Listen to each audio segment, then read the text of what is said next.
Peace and respect to you all. Welcome to Demolished Doctrine, the beginning of the end of religions. And tonight's regular Sunday show, which was a Wednesday show. I think, was it ever a Thursday show? I'm not really sure. We did a couple Thursdays. I think we did do a Thursday or two. Okay. But today's Monday, as far as I know, in this part of the world. So right now. So it's Monday show. So the floor is yours, gentlemen, and I think Zebra had something.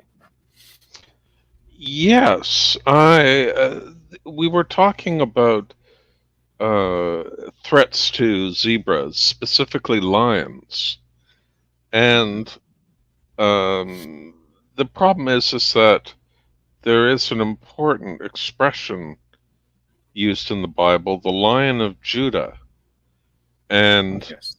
I sort of bet this came about spontaneously just before the show, so I haven't researched it and don't know much about it, but maybe the two of you could fill me in.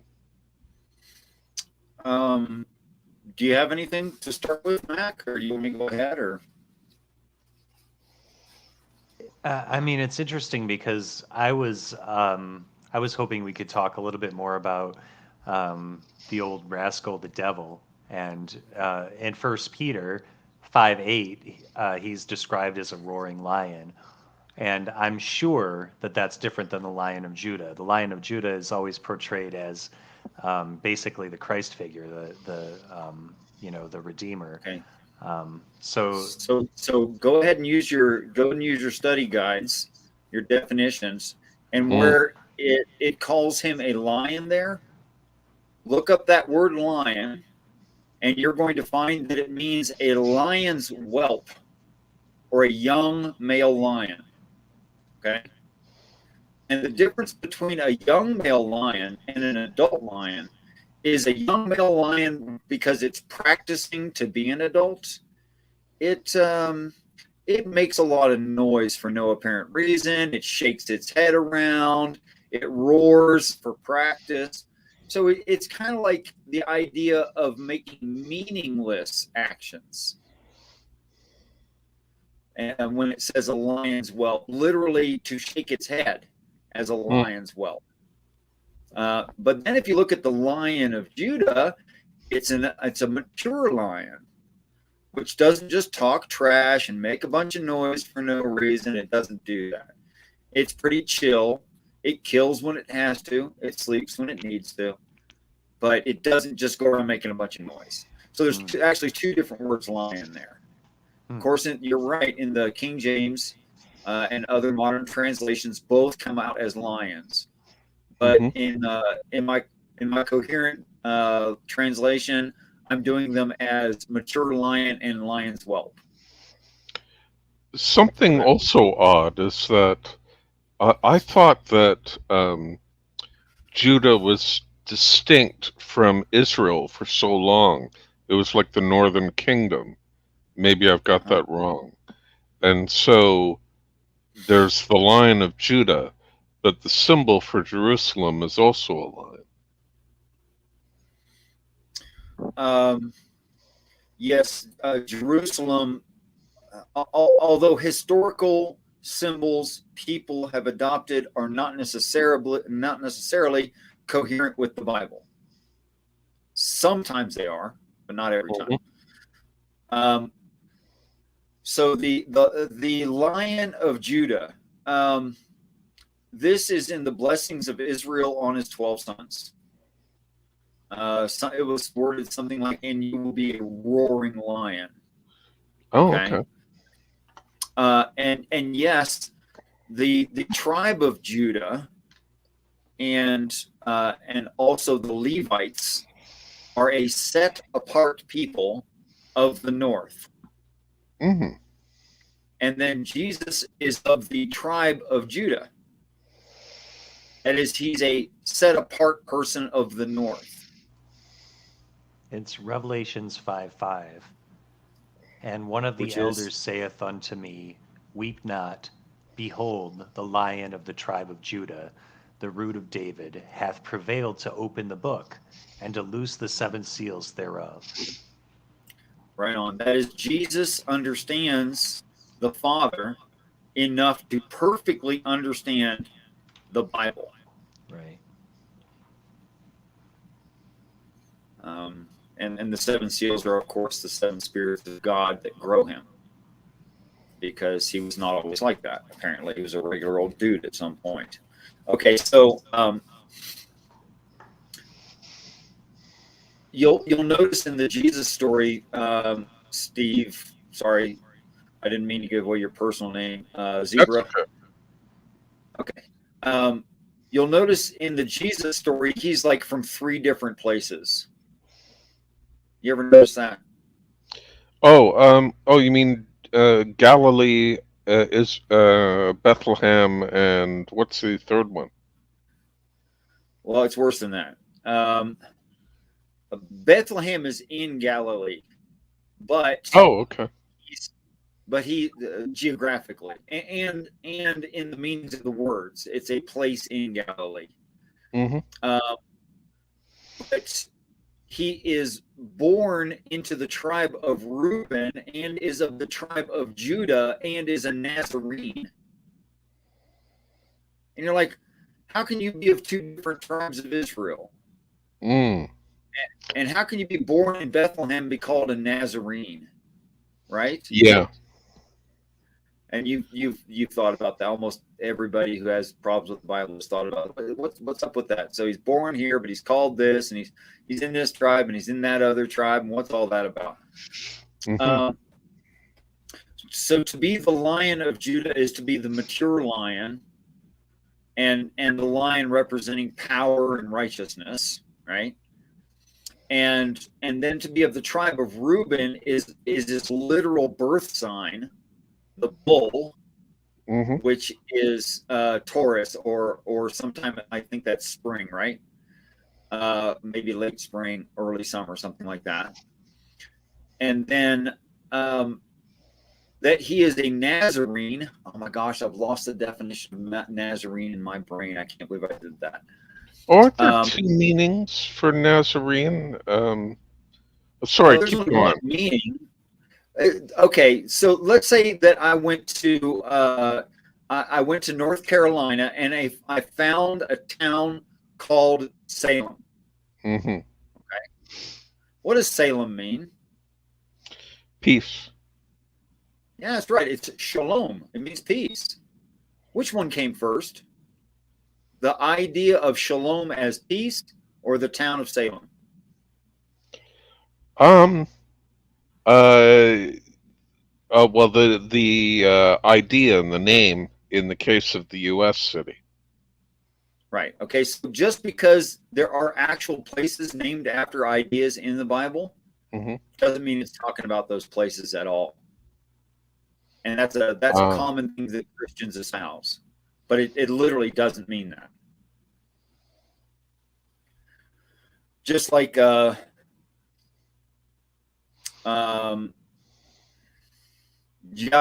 Shalom, Jerusalem. Okay, it's a place. So what?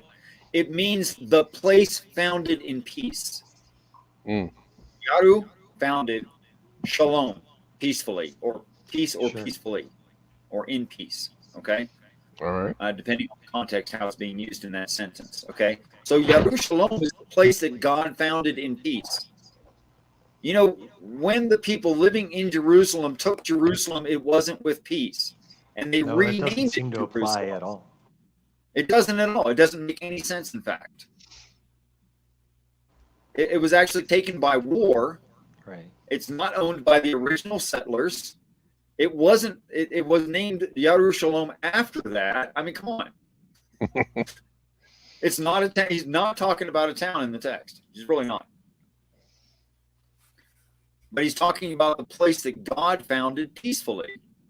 But this is the same mistake they make with the Garden of Eden. It's talking about the whole planet, not a place on the planet. But okay, so all of these symbols and of like lions and bulls and all this stuff, it's talking about your birth month, and it's talking about the aspects of personality. So yes, it's very astrotheology in the Bible. There's a lot of that, which is not to get twisted and make it strict astrology, because it's not. Okay, it's not modern astrology. It's just not that.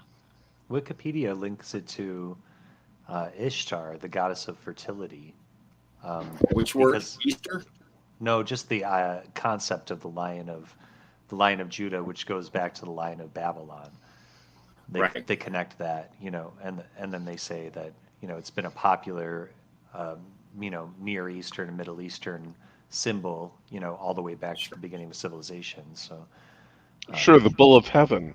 I know it's you're sacrificing bulls, dancing with bulls on Crete, right, and like sort of jumping over their horns, and slaughtering bulls at religious festivals. related to the lion. It's also in the constellations. Orion does that very thing. Oh, Right. okay. Right. Mm. He's got dogs at his feet. He's hunting a bull. He carries a sword as well as a bow and arrow. Hmm. Yeah, it's the same story again and again and again. Yeah.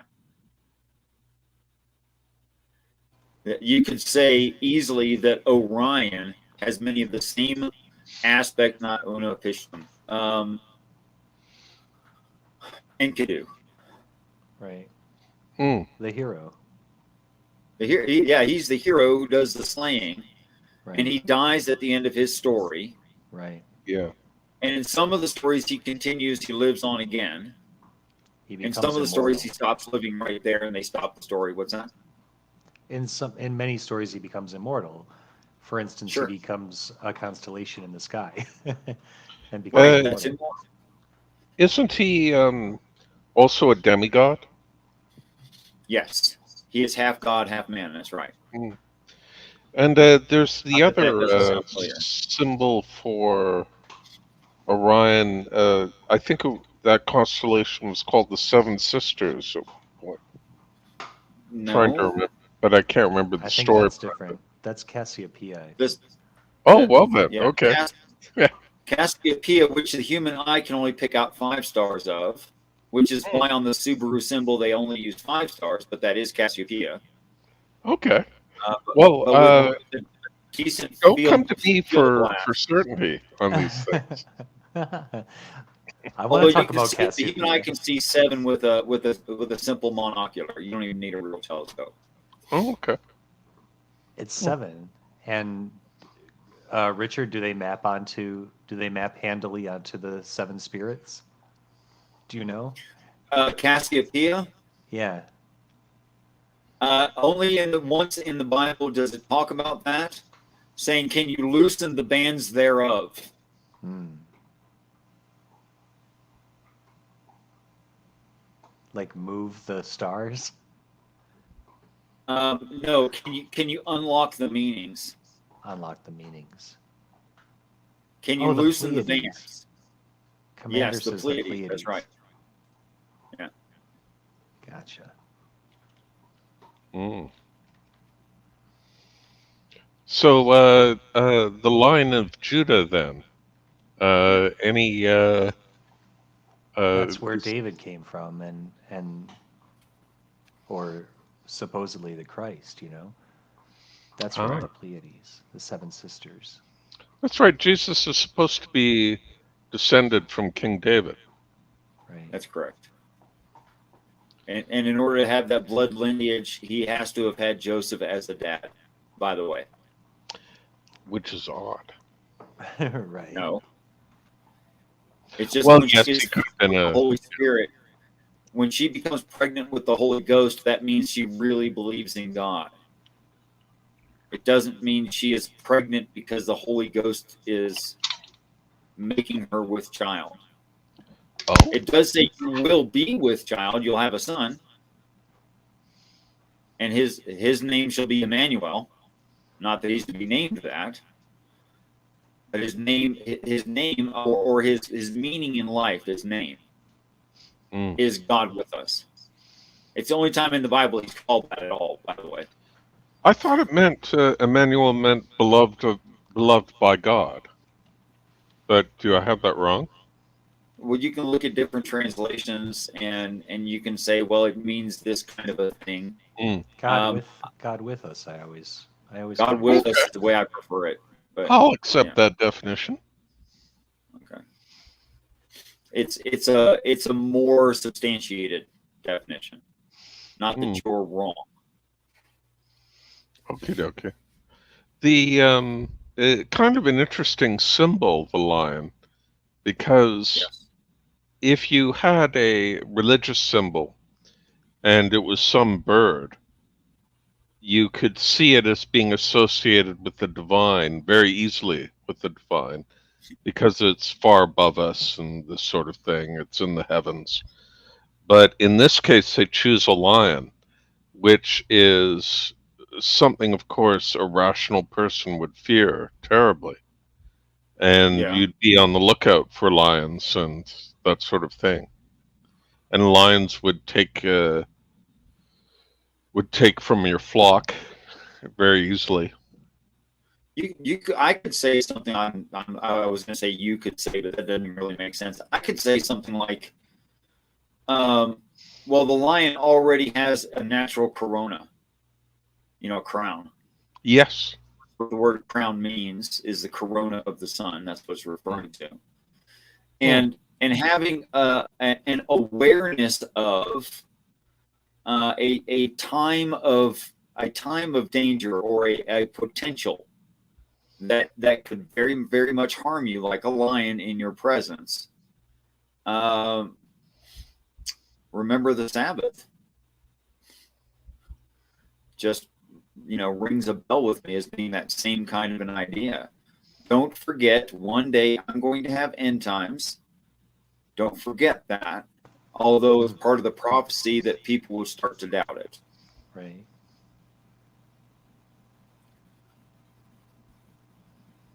They'll deny three things: the flood, the crucifixion, and the coming judgment. It's somewhere in Peter. I'm not good with numbers. But it's interesting to me that it is exactly those three things that people deny, and most prevalently in atheistic argumentation. It's exactly those three things. Now, why they don't read that in the Bible and say, well, it can't have something true, I better change my argument. I don't know why they don't read it. They ought to. But those are their arguments. There's not going to be a judgment day. There wasn't any flood, and Jesus didn't resurrect from the dead. Exactly those three. Hilarious.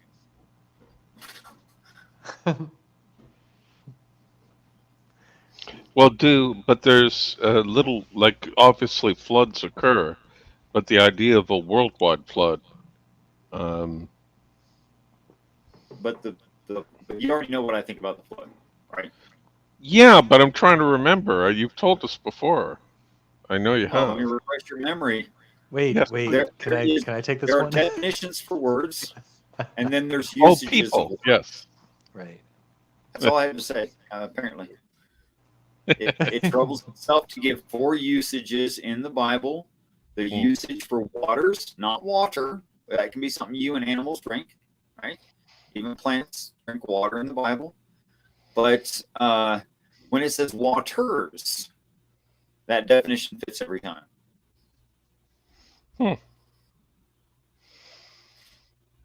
fact, I think I did the first, what was it, Mac, 30 occurrences of it to Genesis 18. I think I did for you guys, made a listing and read them to you. And yes, large group of people works just fine for the word waters. I never skipped one occurrence of it. I'm not going to do the whole Bible because water's in the Bible a lot. The word waters is in the Bible a lot. Right. I'm not going to do all of them. But I did the first continuous 30, and they all work. And interesting that they use the plural for water, because water is not really a mass countable noun. Exactly. That's right. And they specifically do use the plural, like it's specifically in the Hebrew and the Greek. Waters. Even though they have the word water or the equivalent of our word water, and we use it the same way they did. It's singular or plural already. There's no reason to over pluralize water into waters. Totally no true. reason at all. I guess you could say like multiple sources of water could be waters, like from two rivers or from the rain and a spring or something like that. That could be waters. Yeah, but actually use it in the definition. Try to use waters as part of the description of a situation. Mm-hmm. The waters from the two rivers combined to form this lake, you know. That was pretty good. Yeah, you could say that. Something like that. Okay. Yeah, you managed that. Also, if you have fresh water meeting salt water, you would say the waters have mingled, et cetera, et cetera. That seems fair because there's two different sources, yeah. And two different types. Two different types, yeah. Well, the way Mac said it, you know, two lakes drain into the same river. It's two different waters from two different lakes. I think that's pretty fair. I think that's about the only way you could use it, though, is meaning what you guys just said. Yeah. The Bible uses it. It sounds so clumsy because it's not like that. It's not being used that way. Is that reflected in the Hebrew? Would they use water and waters? No. So it's just the one word. No, it's just overly pluralized in the Bible into waters. Oh, okay. Just like me saying waters right now. I had a glass of waters. What the hell did you? What are you counting the damn molecules? What are you talking about? I guess this is kind of a cool place to drill down on. Although I don't know really what else we can get out of it, but I think that's good enough for that.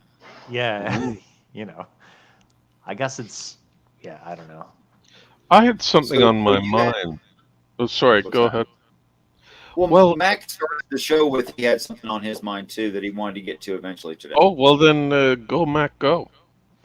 No, I mean, I was just it was just interesting to me because I was on a similar track, but I was thinking about the comparison of Satan to a lion, which is you know you Zebra brought up independently the line of Judah, but like there's another like kind of context for what a lion is in the Bible, and it's a comparison to Satan.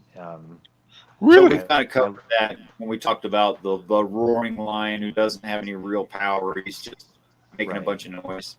Okay. All right. So I guess we covered that. So Steve, what was your thing then? Well, I tripped over it today in preparation for the show, but didn't get to the research part. So I'm counting on you guys. That old story of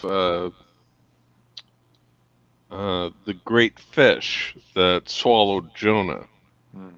Jonah, yes. And in that story, he's kept in the belly of the whale for 3 days and then expelled on the shore.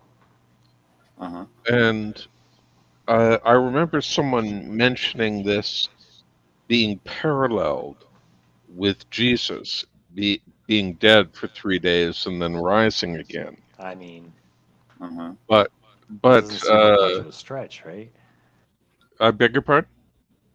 It's kind of, I mean, that's not like a difficult step, right? I mean. Oh, you mean as a comparison that the two are paralleled?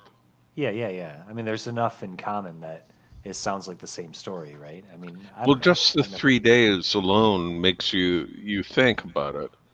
But I'm just wondering if, for example, I'm not exactly familiar with Jonah.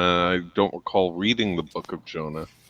Maybe someone who's better informed could educate me. Okay.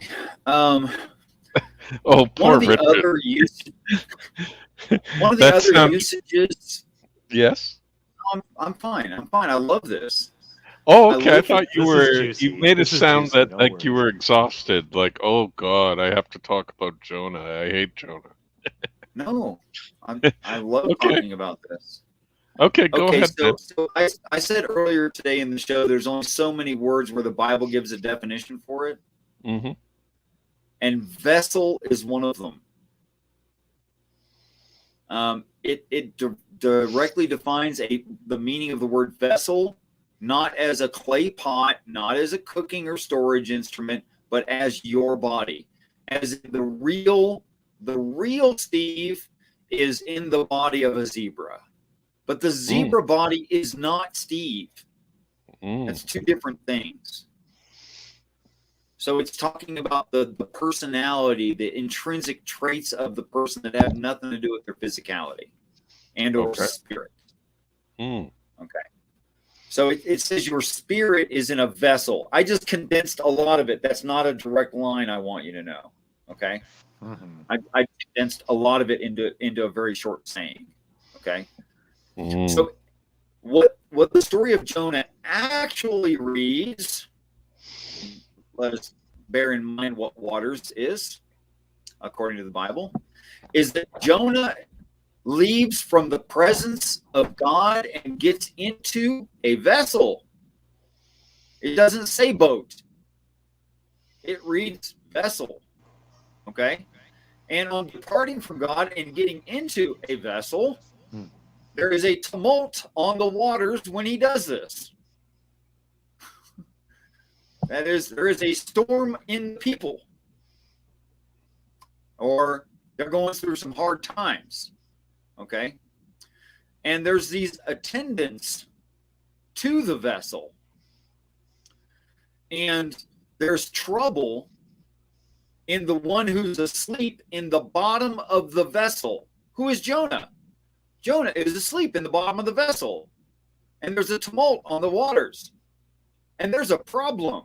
So they cast lots, which is the same thing as meaning like draw sticks. You know, whoever gets the short straw, something like that. But they cast lots, and the lot rests on Jonah. It's his fault.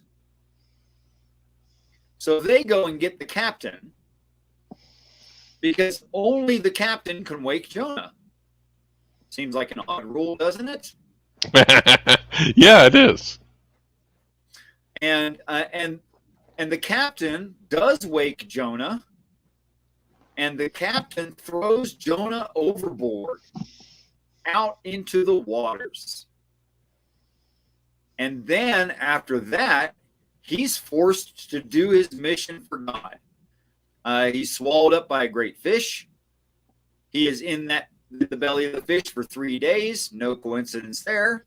And he testifies after that to a city that is practically so lost, it's not worth testifying to. When I take all those words in a consistent reading frame into consideration, this is the story of the birth of Christ. And so Tarshish is Jerusalem? Is the Christ. What's that? Tarshish is Jerusalem? That's a city Jonah was supposed to preach to. Jerusalem. No, you Yes, see... Jerusalem isn't Jerusalem. Sorry, I didn't follow that. I think I spoke over you. Jerusalem isn't Jerusalem. Jerusalem is an idea. There's a town named after the idea. Tarshish is an idea. I don't care if there's a town named after it or not. It's about the idea. It's not about the place.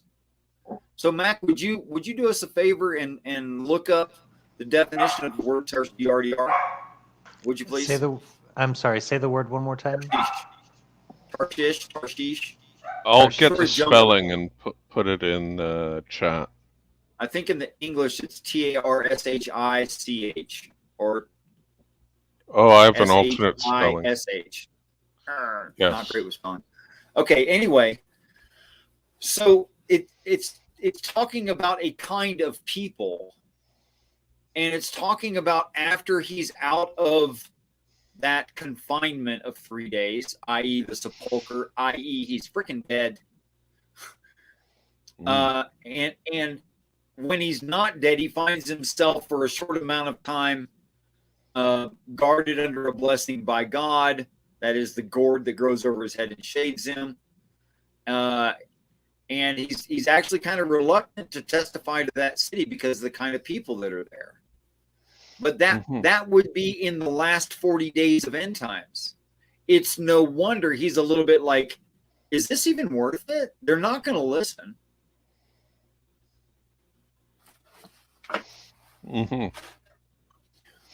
I certainly wouldn't be inclined to listen to a man who smelled of fish. He doesn't smell of fish unless you're insulting his mother. But anyway. Yeah. Tarshish literally means yellow jasper. Okay. And what's the reference yellow jasper mean? Well, it refers to the region where that stone would be found. Okay. Which would be also related to Benjaminite, or a son of Bilhan, or obviously a son of Benjamin. Well, this is like an actual history lesson instead of the definitions of the words. It's drilling down. It's okay. Keep going now. Keep There's going. That's not the end of it, I'm sure. Probably of foreign derivation. It still says yellow jasper though. That's like 6 or 7 etymology links down. But it's a place in the Mediterranean. A merchant vessel, as a merchant vessel, that's it. Also the name of a Parisian and an Israelite. Or a location, a distant port.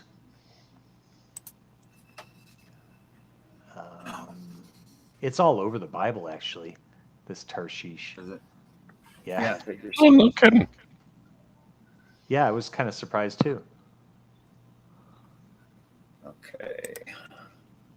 It's in Genesis and... Oh, yeah. 2 Corinthians, it's all over the... Okay, so it's actually Tarsus. Yeah. Oh, okay. Sorry, give me a...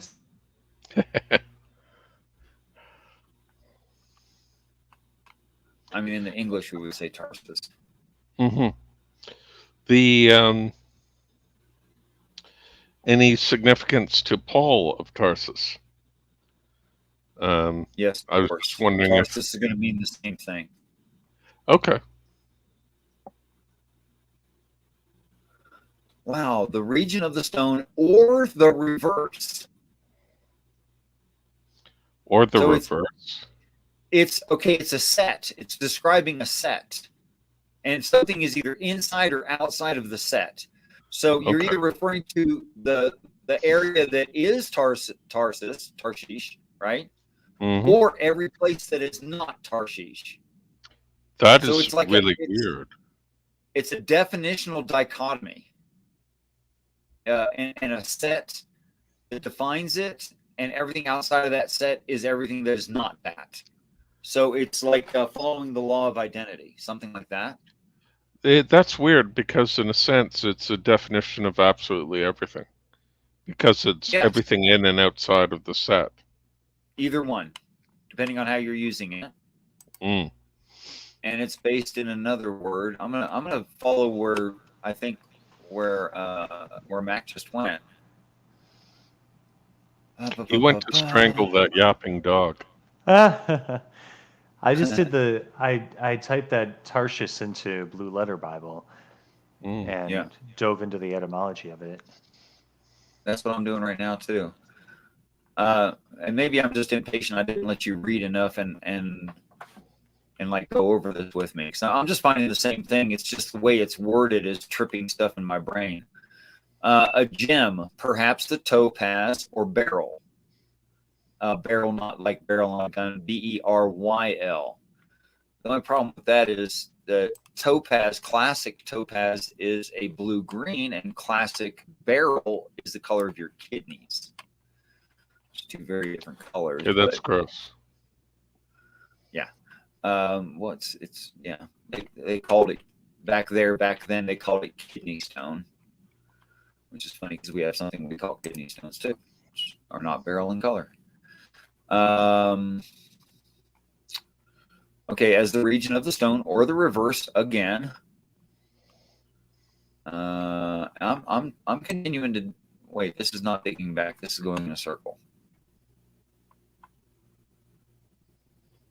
It's just there's two definitions, and each one's just linked to the other one. 8659 and 8658 or whatever. Okay, it's a circle. I'm not. There's no deeper. Okay, unless I go to other parts of the Bible, like the word barrel itself, and the word, what was the other word? Jasper, and the word, what was that third one? The blue-green topaz. Hold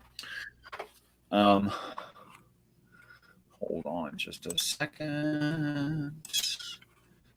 And here you go. Here's all of them.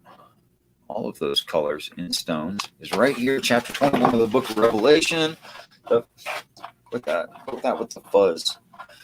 Silly thing. Okay, how do I got to adjust my virtual background? Let's try bringing it down. Nope, wrong way. Let's bring it up. Okay, so there you go.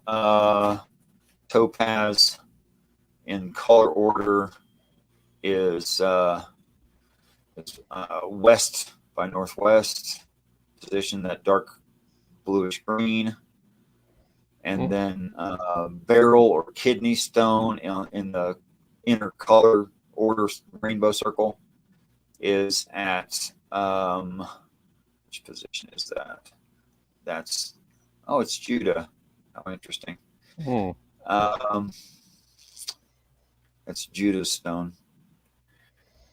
And that is at, read Judah. I don't know. You guys probably can't see my cursor right now because it's not share screen. Yeah, it's the Lion of Judah. That's right. Yeah, okay.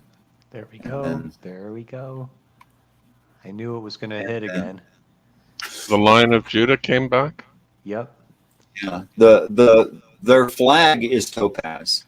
The Lion of Judah's flag is topaz. Or, sorry, the tribe of Judah's flag is topaz in color. Which is blue-green, I think you said. Right. It's a darker blue-green. Yeah. Topaz. Same color as beryl Classic. and Tarshish. Therefore, Tarshish. Yeah. Yeah. So here we have Jonah in Tarshish in the Lion of Judah and his flag. That's interesting. But I'm sure there's a lot more overlaps than that if you troubled yourself to look into them. I'm going to stop right there. Well, thank you. I learned a lot. I hope some of it sticks. Some of it will. I sometimes, when talking to people, I realize I've forgotten a whole conversation I had with them, and it's kind of embarrassing. I don't think I would be embarrassed. We all use memory hooks, and when I started naming off some of the memory hooks, you finished the idea for me on something you said you couldn't remember. So I think you're just, you're not always in the conversation itself having the appropriate memory hooks triggered for you is what the actual problem is, not that you don't remember. Maybe I'm kind of given to sleepiness, as you know. So I sometimes wonder, maybe the brain wasn't quite working. Richard, But, I'm trying to find this flag. How do you find the flags of the tribes? Oh, you can just Google flags of Israel. Okay. And of course, they're the newer editions, so it includes, the tribal splits, the add-on tribe, all that stuff is in there. But you can still find the basic 12. Okay. The one I found for Judah when I just did flag for the tribe of Judah was sort of a orange color.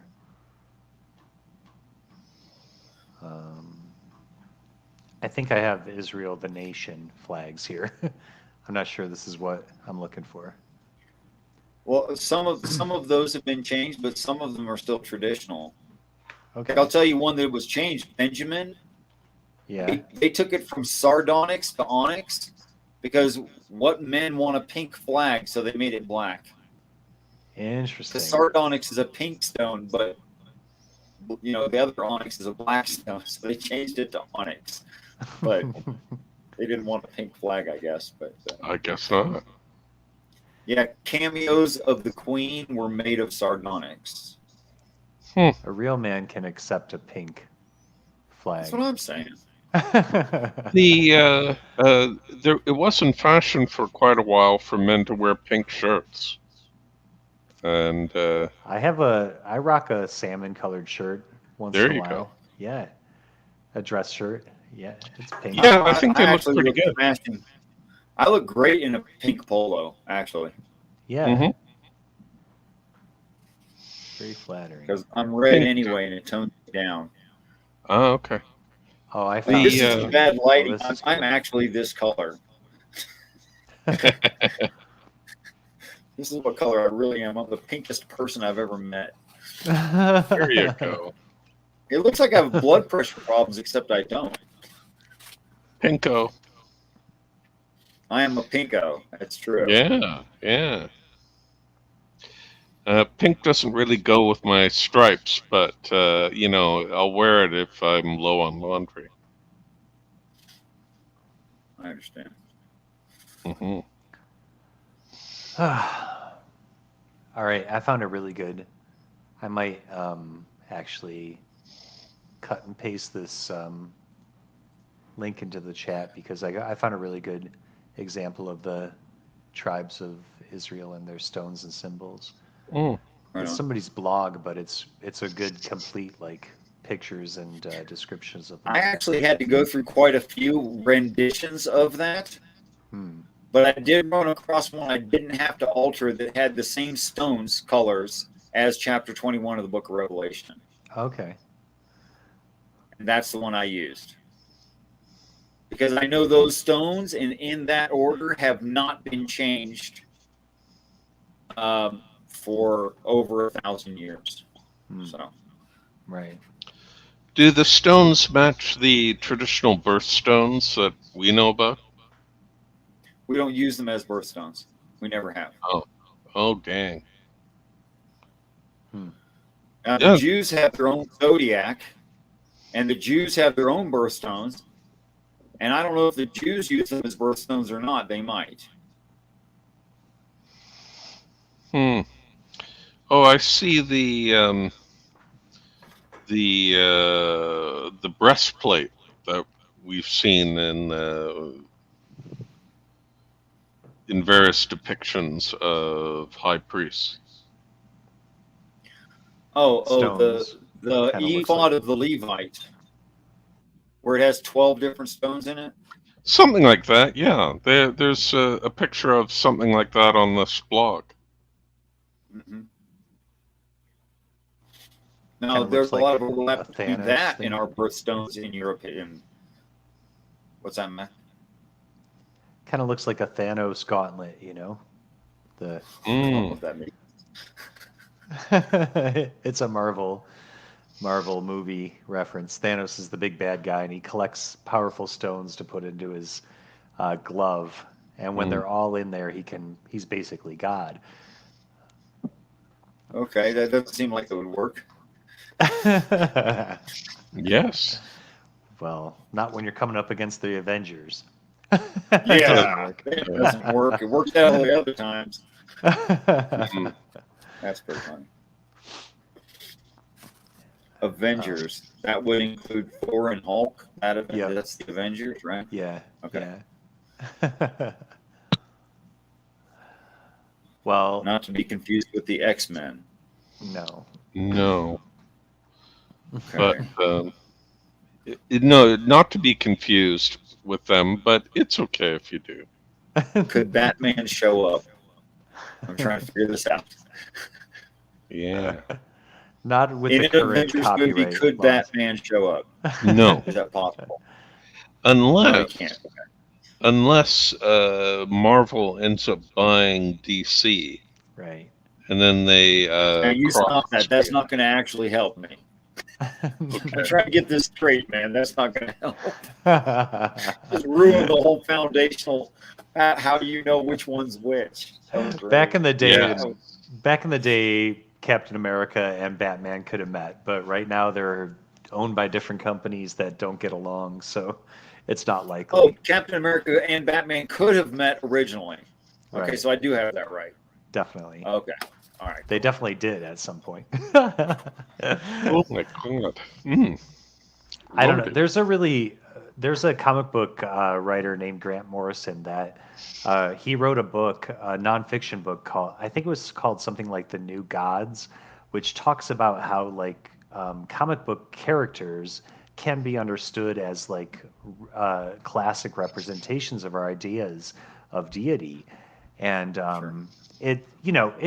it's a wobbly premise, but there's something to it. Like, I mean, we've discussed it before. There's something to all artwork that sort of exemplifies these ideals, and how like artists are, definitionally people who are either trying to connect with or have successfully connected with this higher set of ideals that mankind is reaching for, and that's why it resonates with those people who appreciate that art, is because it represents an aspect of that. Maybe we haven't articulated it quite like that, but we have definitely gone down the Michelangelo route and, talked about film and TV before. I mean, comic books are certainly very influential right now in pop culture, and I don't think that that's incidental. I think that there's something important about that. That sort of reflects the common consciousness of humanity right now. I think there's definitely something to learn there.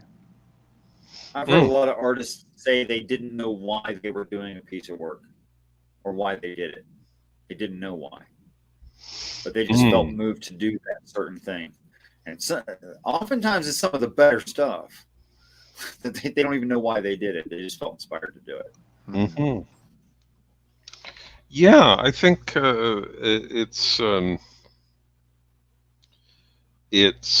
normally if you were, say, doing a sculpture, it would take intensive planning and forethought.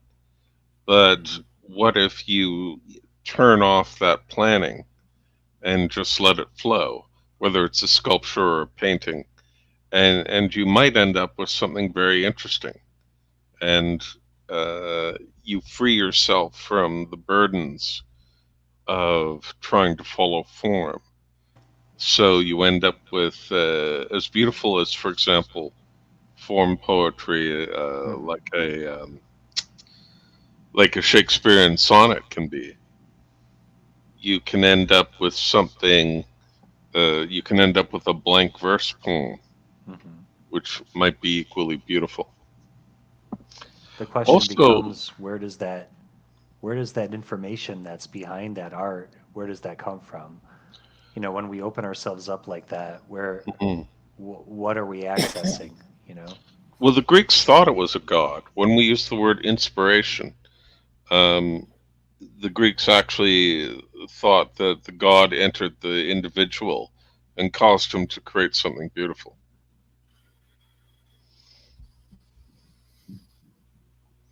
Yeah, inspire means to breathe. Yeah. Inspiration means to take the breath. So it's like giving your breath to someone else, inspiring. I remember hearing a story about, there was some very, very famous poem that some poet in the Greek world created.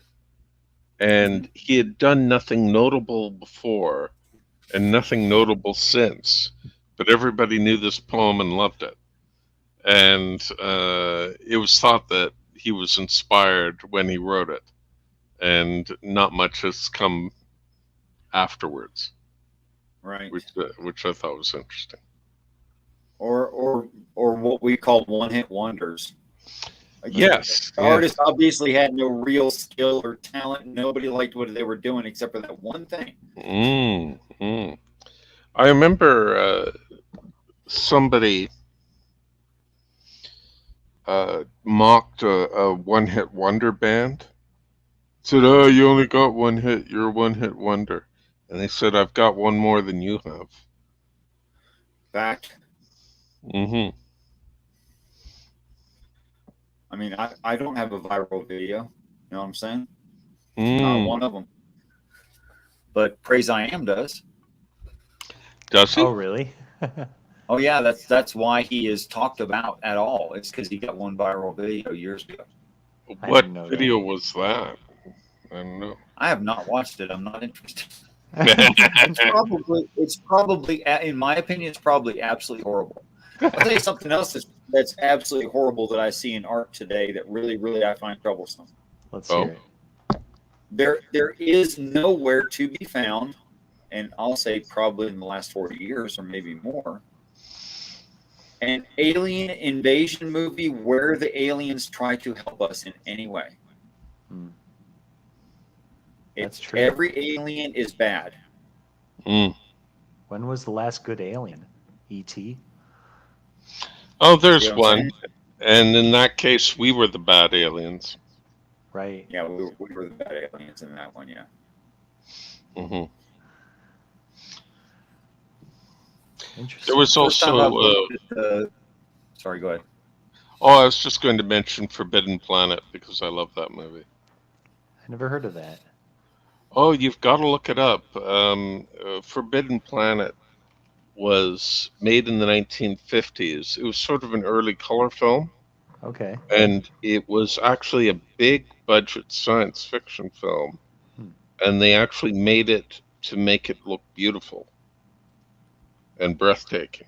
And it really is. Oh, cool. Yeah, who was Leslie in Nielsen. that? Leslie Nielsen. Yes. And Yes. Anne Francis. Yes.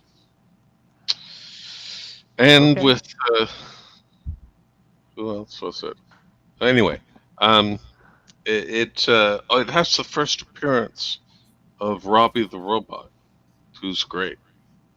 The first appearance? Robbie makes other appearances? Well, he ends up in different. They reused him as a prop, you see, or they would make changes to his head, so he looked a little different. Sorry, I guess this is off topic, isn't it, Richard? I'm not sure that anything can be off topic. Really? Well, shall we test that Pretty theory? sure. But I had the Sure. idea that something Mac said, that Mac and I should find another painting, and on April Fools, we should have brought it up and then discussed it endlessly during one of your streams. I don't think that bothered Richard as much as you think it did. I think he enjoyed that conversation. Well, I think he tolerated the conversation. I had a decent time. I'm not saying it was my favorite talk ever, but I had a decent time. Well, I was thinking we should have gotten something really goofy, like a Mondrian thing that is non-representational, and then we conspired to talk about how it represented the Trinity or something. And someone did that to me one time. They go, "Oh, here's this native religion," and they totally just made some crap up, right? And that's all well and good, but they did use, to make it sound religion-y, they did use part of an actual story in it that I do know. And I said to them, I said, well, the only part of that I know is this part right here, which appears here, here, and here, and I think it means that. And he goes, "Oh, I knew it. That was a made-up religion. You're just trying to justify anything." I'm like, no, I said most of it doesn't make sense to me. Sorry.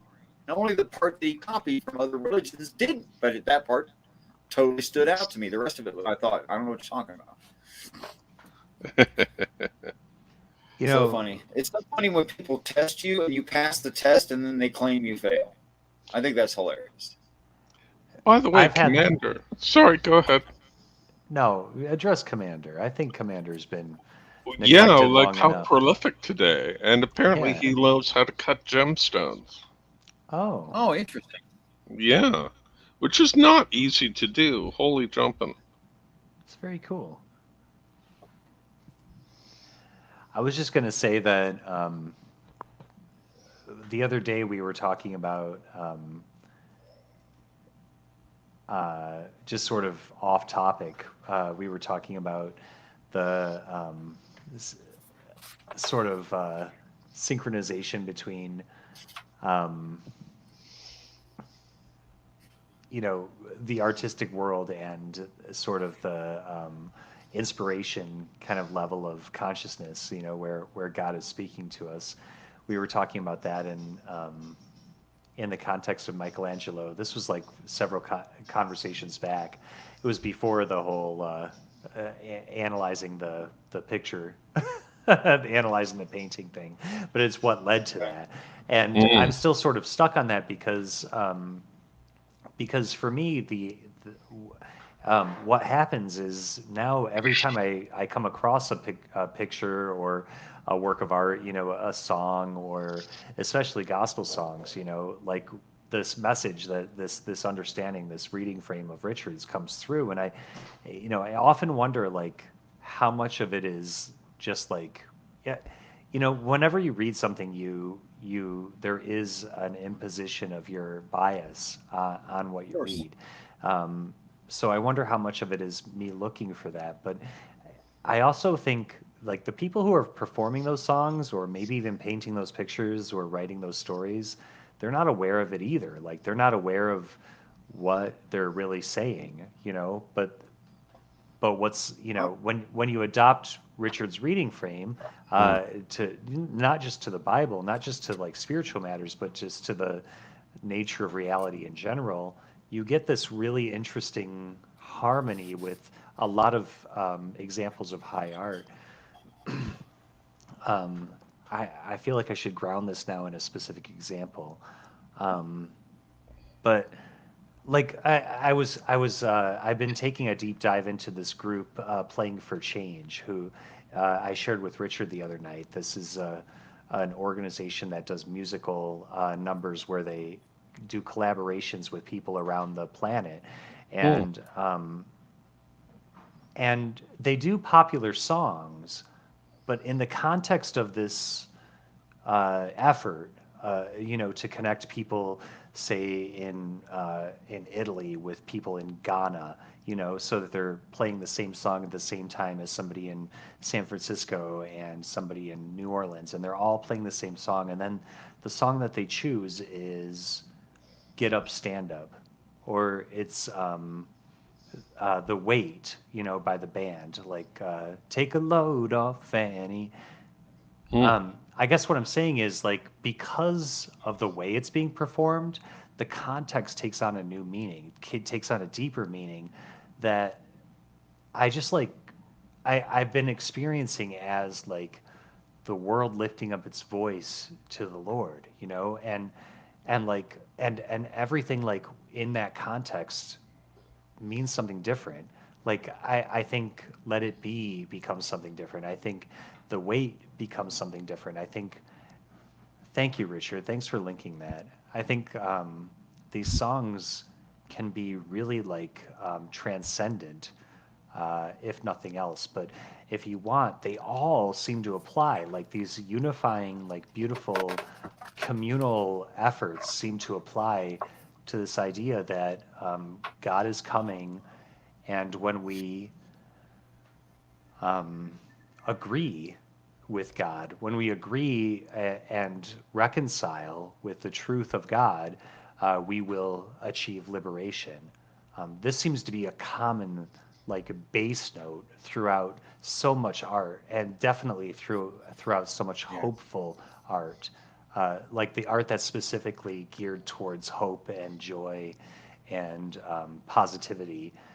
It always seems to be forward looking, and it always seems to be about like, we're going to be okay as long as you trust and align with the truth.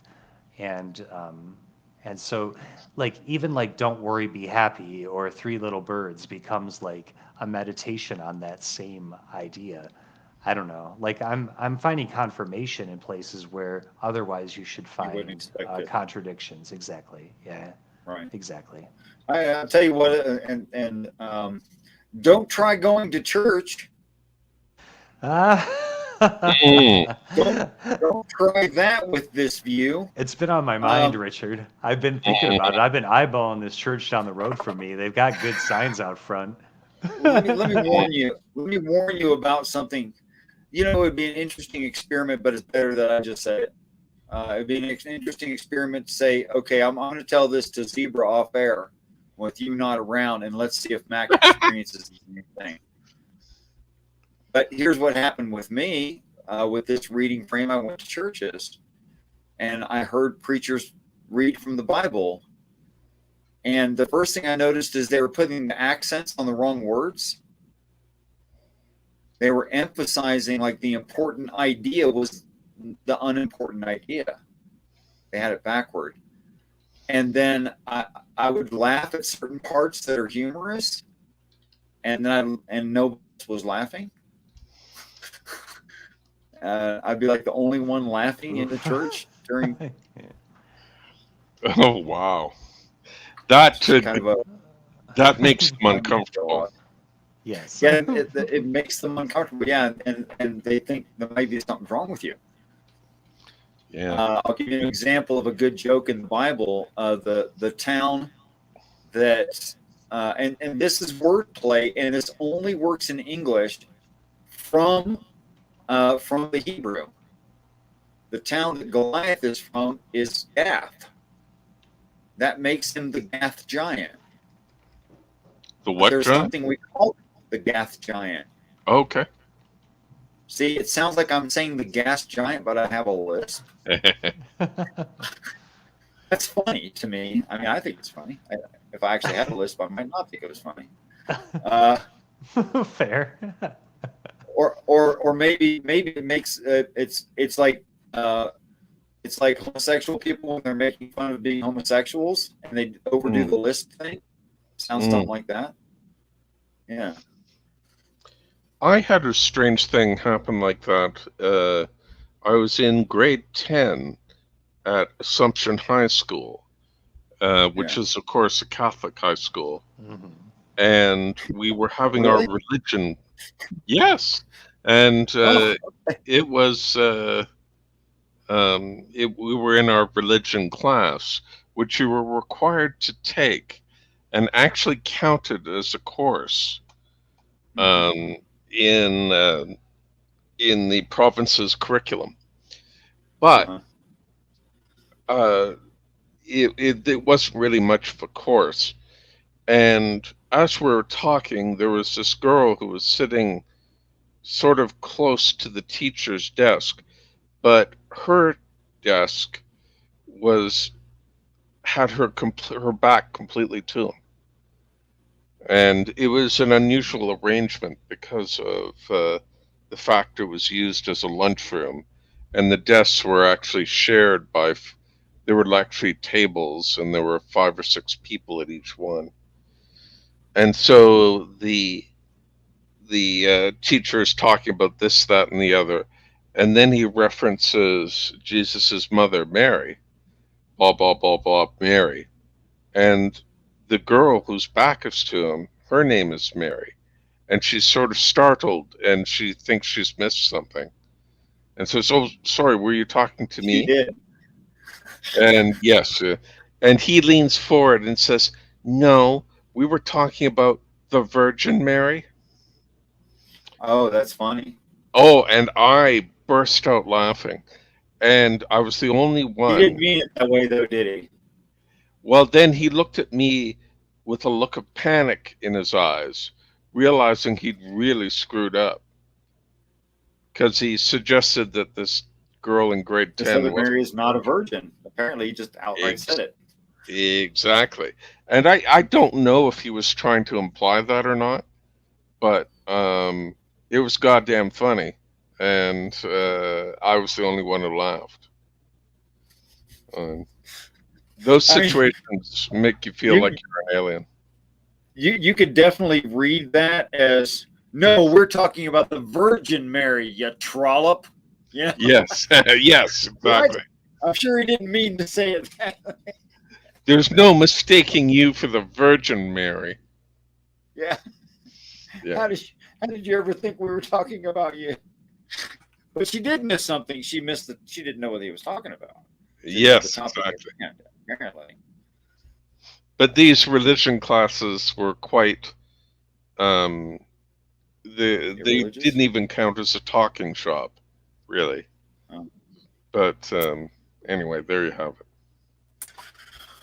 Okay, guys, I think that's just over an hour, and I think we should kill it right there. Hmm. Any final thoughts, wrap-up thoughts you have there, Mr. Zebra, sir? I've got nothing, he said. Okay. All right. And Mac. I think Mac had to go tend to a dog or a child or something, so I think Mac is not present. Oh no! When he comes Oh, yeah. back, we'll be gone. Well, he'll understand what happened. He's a smart guy. He'll feel all alone. Probably. But while maybe to stall for a little bit of time, I want to thank everyone who came in the side chat, especially Commander 401, who had a lot of interesting things to say today. Some of the things I'll have to go and look into, and maybe educational for me. So thank you very much. Also, Krishna, Odin. I'm pretty sure I saw a Space Cadet in there somewhere. Yep. Yeah. There's House Onic. And Commander, a whole bunch of Commander. Oh, and Dog.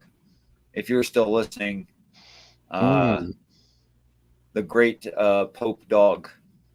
Thank you so much for dropping by. Have you seen his icon? The Pope Dog? I don't see the Pope Dog. How do I? I can search for him in chat. I'll do that right now. Would you? Yeah. And share your screen when you get a picture of his Pope Dog. Control F. Pope. Oh, I get nothing. Anyway, go look at Dog's channel, and you'll see his Pope Dog. That little icon right there is actually a dog that he owns dressed as a pope. That's what that is. That's excellent. What a great idea. So the actual screen name is Pope Dog? No. Just DOG with the G capitalized. Oh, okay. Yeah. Oh yeah. That guy's cool. I met Dog through the atheist community, especially. I'd seen him around, but I never really spoke to him until the Afro-Humanist. Which, if you haven't checked out the Afro-Humanist channel, by the way, guys, before we close this out today, I want to say I support strongly all of these atheistic channels. Nice. Who are saying Christians say ridiculous things. Here's a ridiculous thing that a Christian says. Okay? Because I agree with them. They are saying ridiculous things. Now, here's my argument. Now that I've agreed with it, that's as much as I can agree with it. Here's my argument. If you think that someone doesn't make sense, and then they explain something to you that you know doesn't make sense, and then you keep that view and you apply it to reality, right? You're just as crazy as they are. You're on equal footing because you have identified something as crazy and then adopted it and applied it. That might be more crazy. I'm not sure. Do you get that, Steve? Do you get what he's saying there? Because actually, I need to hear that again because I didn't understand it. Well, let's say, I'll give you an example. Let's say a Christian says, I personally believe that Jesus could defeat physics. And you go, nobody defeats physics. That's stupid. But then you go and you read the words, and Jesus walked on the waters. And you think that the Bible reads what they told you it reads, when you know that doesn't make any sense. You've adopted a reading frame that you know doesn't make sense. Congratulations. That's ridiculous.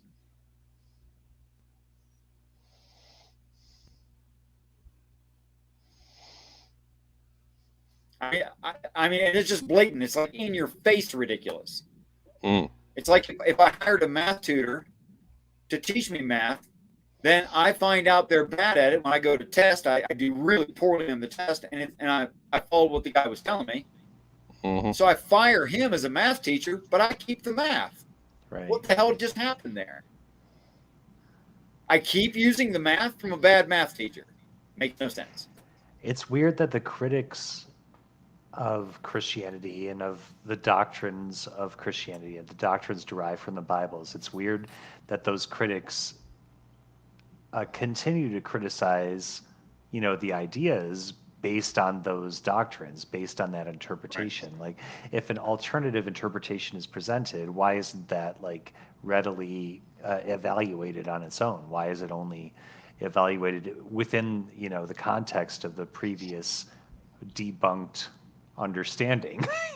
Right. Like I'll get on, yeah. on atheist channels and talk to those guys, right? And I want to have an honest conversation. I have had multiple atheists defend the traditional Christian position. Really? Yeah, like Doug of Pine Creek, for instance. Yes. I went and talked to him, and I said, well, Waters, because he let me start the conversation. I said, Waters is defined in the Bible as peoples, multitudes, nations, and tongues. And he goes, oh, okay. Well, I just had this woman on, Rebecca, and I think I know which Rebecca he means, although he didn't identify her exactly. Peace and respect, Marty Cameo. Thanks for dropping by. And she said that people back then were evil, and she's trying to justify God murdering almost all of the population, right? And I'm like, Doug, do you know that you just ignored everything I said?